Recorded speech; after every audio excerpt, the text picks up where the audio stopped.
Karibu Asili Yetu TV.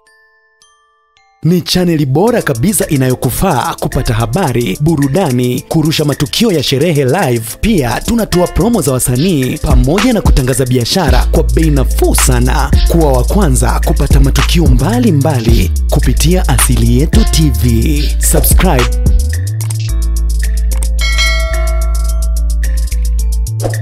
Asili Yetu TV.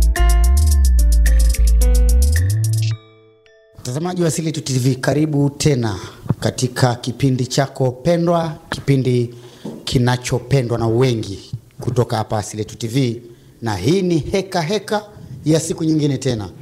Ungana nami basi kujua kipi ambacho nakuwa nimekusogezea katika runinga yako ili kushare pamoja nawe, ili kujua kipi na wapi tulipo kupitia heka heka ya siku leo. Naitwa Mzee wa Tatu, lakini pia kama ilivyo kawaida niko naye Angoje, niko hapa. Uko poa? Lakini mimi bwana niko poa. Namshukuru Mungu nimeamka salama. Mambo yanasogea. Mambo yanazidi kwenda. Vipi, kuna lipi jipya katika upande wa event yetu tukiwa tumesaliwa na wiki takribani kama mbili zilizoshiba. Wana mambo mapya ni watu tu waendelee kulipa kadi. Kuna watu walikuwa wanauliza mbona event sasa haijafanyika, sije nini inakuaje, mmetuonea. Kwa hiyo tunawakumbusha wale ndugu zetu ambao kadi bado wanazo, wanatakiwa kuzilipia. Nafikiri kulingana na hali ambayo ipo sasa hivi, hiyo siku hatutacheka na mtu. Usalama unaendelea kuwa mzuri na nafikiri na kidogo hali ya sio mbaya. Lakini pia tutakuwa na mgeni rasmi mkubwa sana. Mgeni rasmi anakuwa tayari mpanda cheo. Atakuwa bwana wewe, usitoe siri bwana. Na nafikiri hii itakuwa ni event ya kwanza kuwa na mgeni rasmi mtu mzito. Hivi kwa Njombe itakuwa haijawahi, ndio maana haijawahi. Okay, hebu tunataka kujaribu kugusia Ankoji katika upande wa tunasema sanaa ya Njombe. Mwaka huu mimi naweza nikasema ni mwaka ambao kwa wasanii kama vile mko kinyonge sana.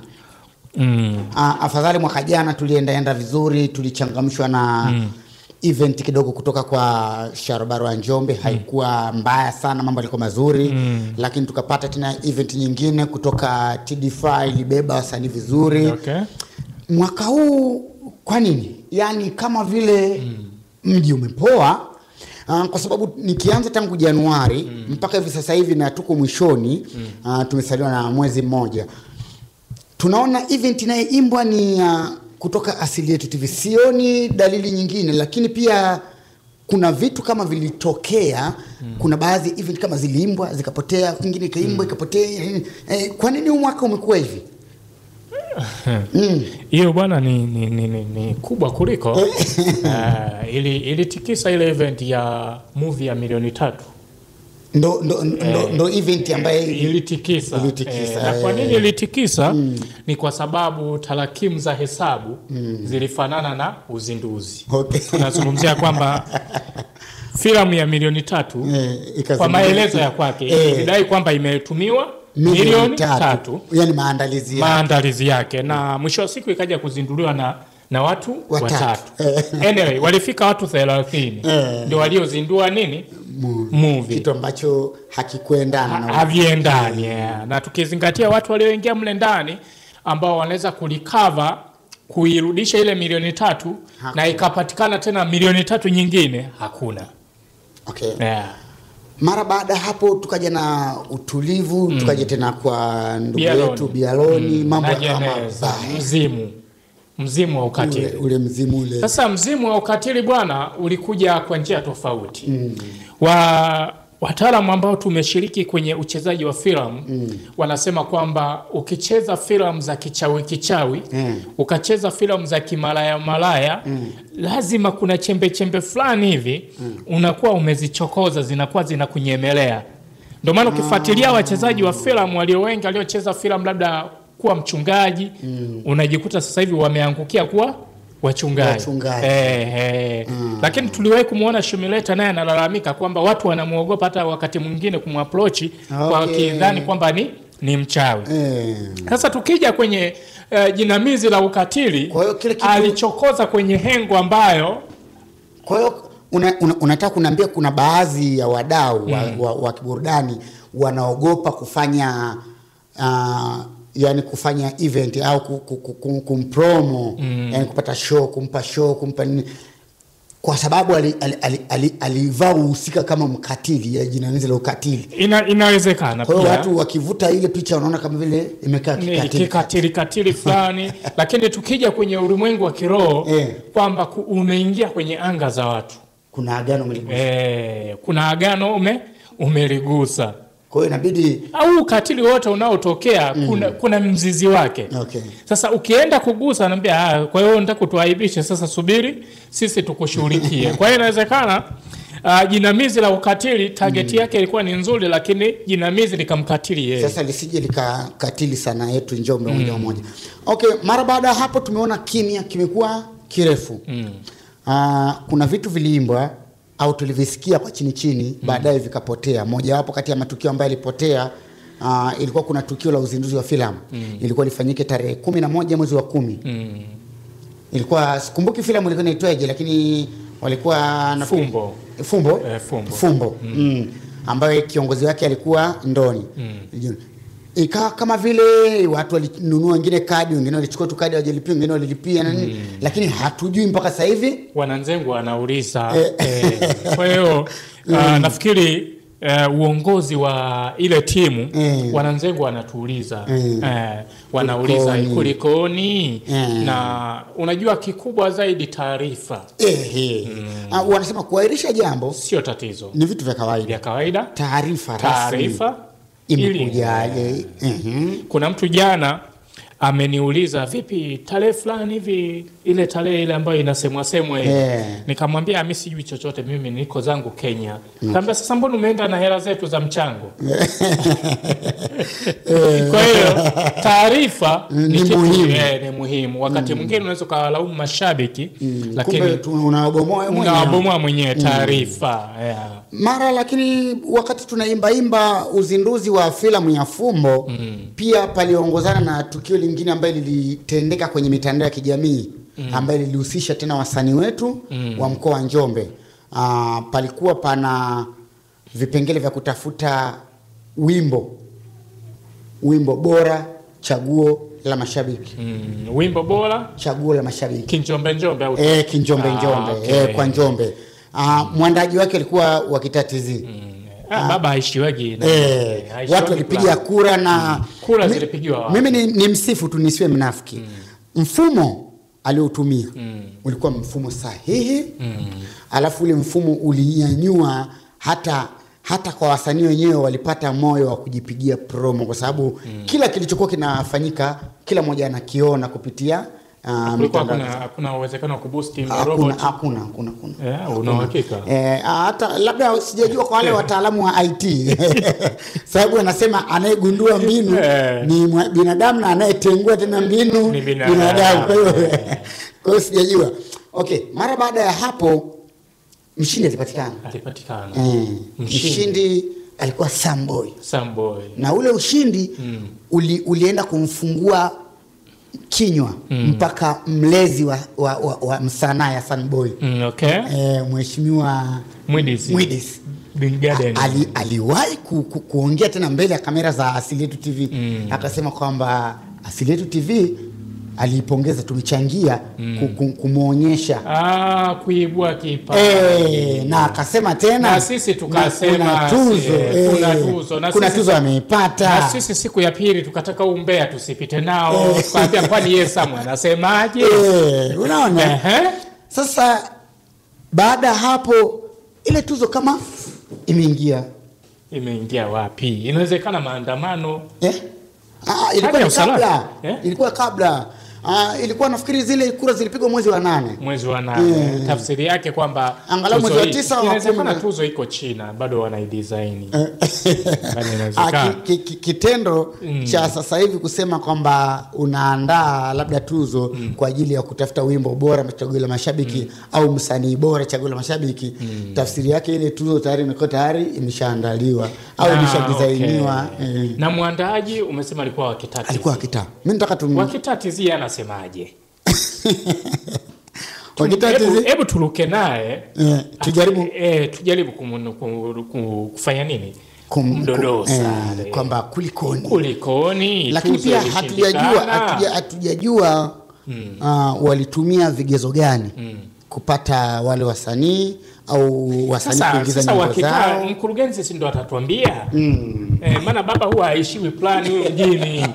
Akikaa kidogo mara Njombe Festival, akikaa kidogo mara anakuja na hiki. Unajua kuna kitu kimoja, pengine tunaweza tukawa tunalaumu wadau wa sanaa kwamba hawatupi support katika kunyanyua vipaji vyetu vya sanaa mkoa wa Njombe, lakini kumbe ni yani jitihada zetu tu tunazozionyesha hazina mwanga, hazizai matunda japo yale ya uchache, kuonyesha kwamba nguvu zetu zimefikia ukomo hapa. Sasa tunahitaji support ya kutosha. Kwa sababu tunakuwa kama vile hatuko serious. Tunagusa tunaachia. Hiyo inaitwa tunagusa tunaachia, twende zao. Hebu ngoja mtazamaji wa City TV na mpenzi wa heka tunajaribu kumtafuta Wakitati. Bwana Wakitati bwana.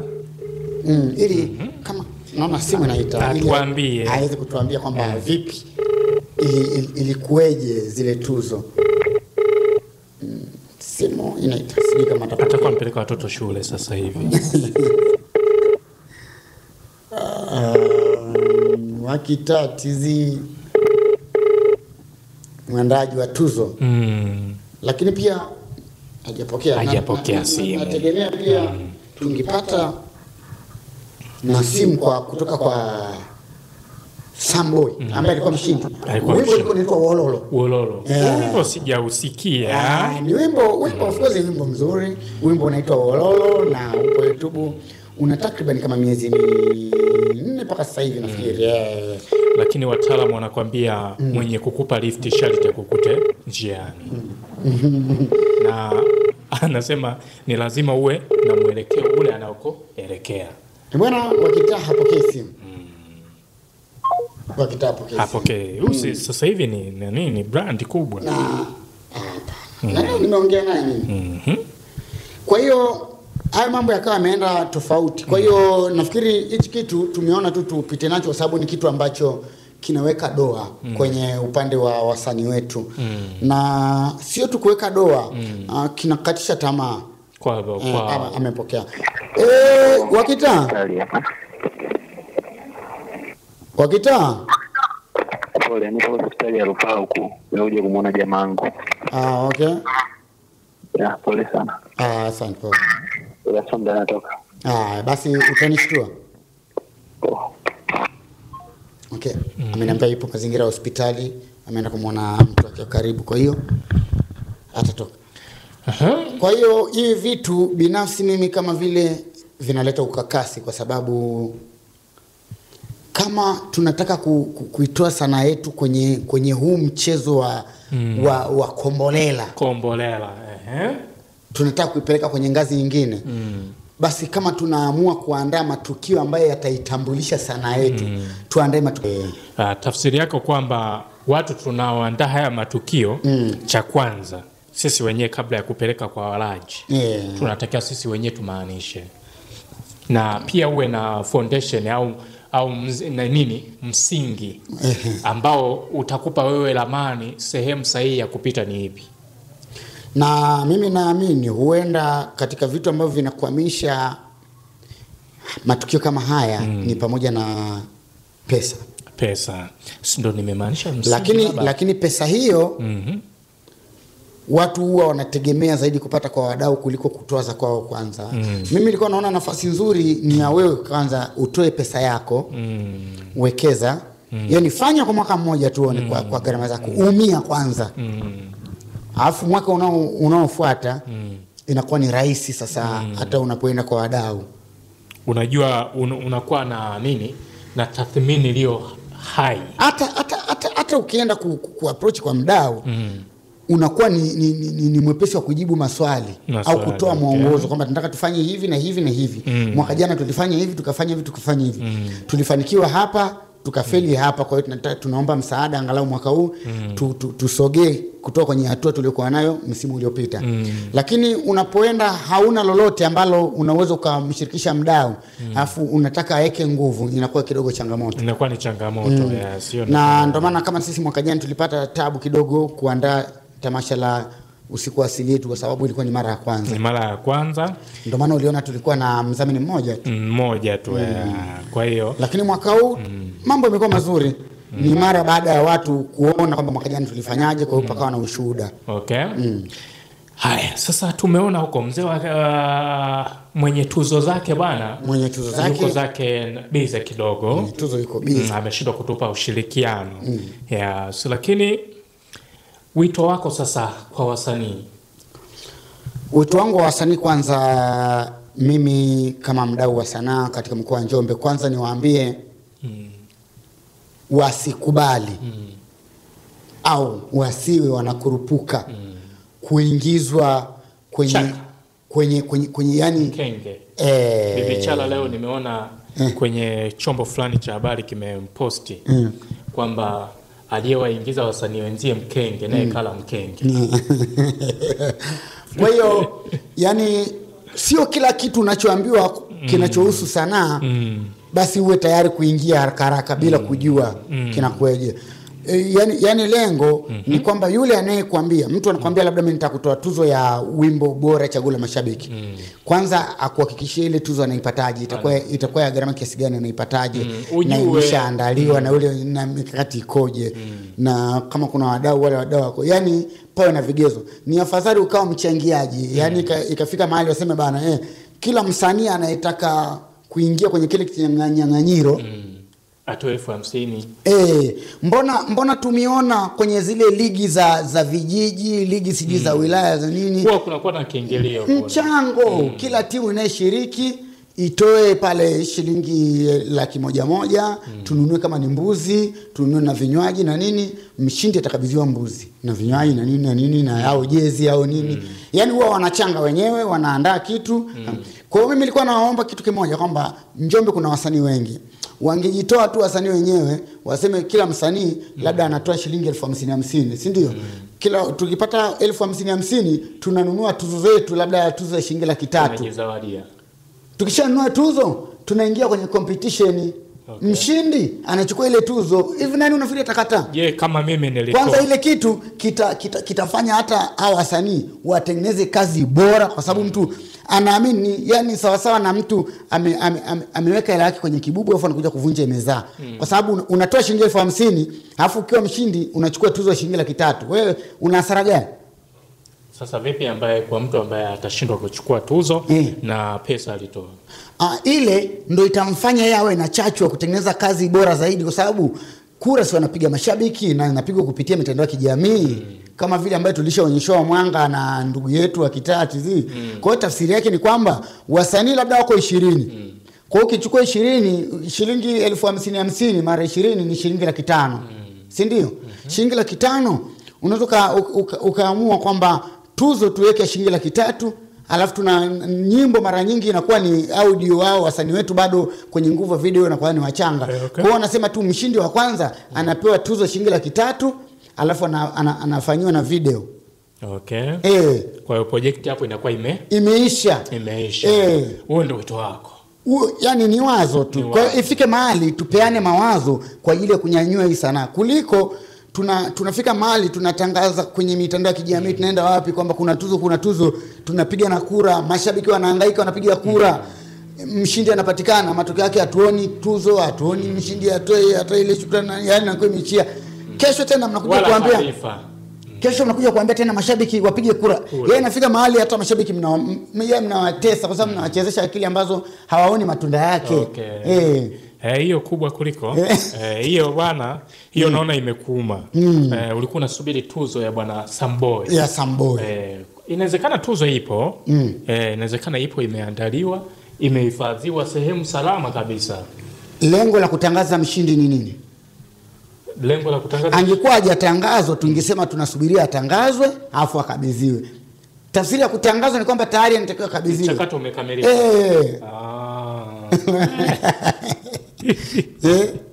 Kwa hiyo bwana, nimeielewa kwamba unavyotangaza mshindi mchakato. Mimi naamini kwa wazo la kuchangishana wasanii kwa wasanii, wangeweza kuchangishana labda kwa misimu miwili tu. Yani mwaka huu akachangishana 50,050, mwakani tena akachangishana 50,050. Mwaka unaofuata wadau wataingia, kwa sababu itafika mahali wataandaa na tamasha. Sawa, kwamba hata kama tunachangishana anyway, anaweza msimpe labda pesa ya kufanyia video, lakini mkachangishana 50,050, mkasema tuchukue tuzo shilingi 200,000. Alafu kwenye hii 300,000 tunaenda kukodisha ukumbi, sehemu ya kukabidhiana tuzo. Alafu kule hamweki kiingilio. Lengo ni kwamba wale mashabiki waliowapigia kura waje waone tuzo yao ikoje, inakabidhiwa kwa msanii wao. Kwa hiyo panakuwa kama ni sehemu ya burudani. Mimi nafikiri uanze kuimba. Inawezekana tuzo ukapita nayo. Unajua kuna kitu kimoja. Tukisema wote tuwe waimbaji, itafika mahali hata watoaji wa mawazo watakuwa hawapo, kwa sababu kila mmoja atakuwa anadili kwenye kutengeneza mashairi. Lakini sisi wengine tunakuwa kama wadau wa sanaa, kukaa pembeni kuangalia kwamba ili game la sanaa linaendaje, linaenda likishuka likipanda.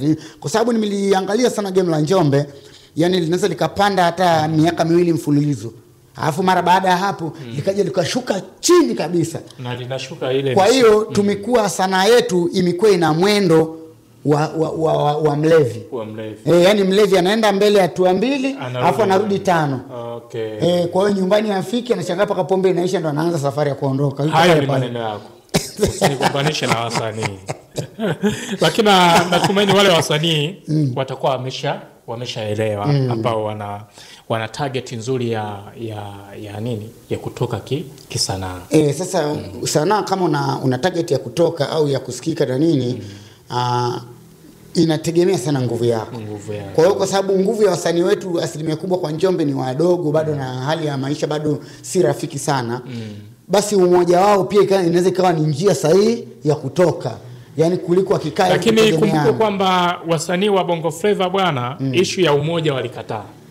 Sasa walikataa kuwa na uongozi wa kuwekeana mipaka ya kunani, lakini wanapotengeneza mimi naita kama vile kinyang'anyiro au ligi ya kugombea tuzo. Mimi nafikiri wangekuwa tu wanatengeneza kwamba tuzo za msanii bora wa mwaka. Kwa hiyo wafanye tu, kwa sababu ni tukio ambalo ni kubwa la kuwatambulisha, angalau wafanye hata ni mara moja kwa mwaka. Kwamba wanachangishana. Mimi siwezi kuamini kwamba msanii ambaye ana uwezo wa kuingia studio akarekodi nyimbo yake shilingi 70,000 mpaka 100,000 kwa Njombe hapa, huwezi kuniambia kwamba anaweza kukosa shilingi 50,000 ndani ya mwaka mzima kwa ajili ya kuchangia. Njombe kuna msanii anarekodi nyimbo 100,000. Sijajua, lakini kwa mujibu wa maelezo yao kuna wasanii wengine wanakuambia mpaka 1,150,000, 200,000. Kila mmoja anasema. Producer tutawatafuta watuambie. Inawezekana biashara ikawa inawakata, lakini wanavumilia. Bwana, tumeangazia vilivyo sana upande wa wasanii. Unasikia kwamba hata mtoto ukimsema sana anakuwa sugu. Kwa hiyo kwa leo acha iwatoshe hii dozi waichukue waifanyie kazi. Lakini pia Samboy, kama tuzo yako hiyo bwana ipo, na Wakitatizia ambaye ndo muandaaji wa tuzo, watuambie tuzo iko wapi. Wao wanaweza kaona kama ni jambo dogo kuipotezea juu kwa juu, lakini madhara yake sio ya leo, yanakuwa ni makubwa. Madhara yake yanakuwa ni makubwa kwa baadaye. Anaweza katokea mtu anahitaji kuandaa tuzo kwa wasanii, anasema yale wakakosa ushirikiano. Kwa hiyo mimi nafikiri wasanii hatuna sababu ya kuwalaumu wadau. Wadau wapo vizuri sana. Sisi namna kuonyesha waliotangulia walishaboronga. Kwa hiyo kama walishaharibu, basi wasanii tunaokuja sasa hivi tuna kazi ya kuwatengeneza wale wadau ili waonekane bora zaidi. Wanaonekana vipi bora? Kwa kuwaaminisha na kufanya kile kitu ambacho kinaendana na wakati na kile ambacho tutakuwa umekizungumzia kiwepo. Mimi bwana sina ziada kwenye hili, labda kwako kama kuna lingine. Okay, mimi nimalizie tu kusema kwamba wasanii wajitahidi kwenye upande wa kazi. Of course sasa hivi wanajitahidi vizuri, wanafanya kazi tunaona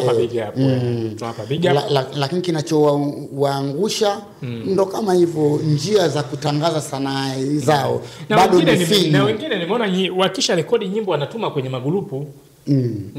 Ndo wanaamini kila mmoja anakuwa ana imani yake kwamba ndo platform ambayo inaweza ikamtambulisha kwa sababu mtu anaamini group lina watu labda 500 mpaka 1000 2000 kwa hiyo anajua sasa itegemeane group lina watu 500 umetuma kitu gani. Kwa mfano nyimbo ile ya shemeji yangu ile usilie ile lazima itembee, na mimi nilikuwa nafikiria wasanii wa Njombe wakati huu ndio ilikuwa wakati wa kutembea na upepo, kwanza kuwafariji wa Tanzania lakini pia na kutengeneza ubunifu, kuonyesha pia ubunifu. Kwa ukiangalia nyimbo ya Snaila nimeangalia hata interview yake imevuta sana. Imevuta kwa sababu gani?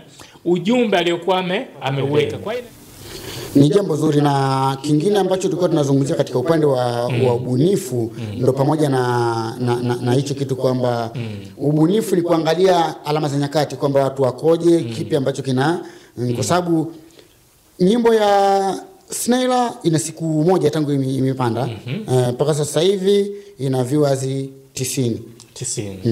Safari wasanii wanayo.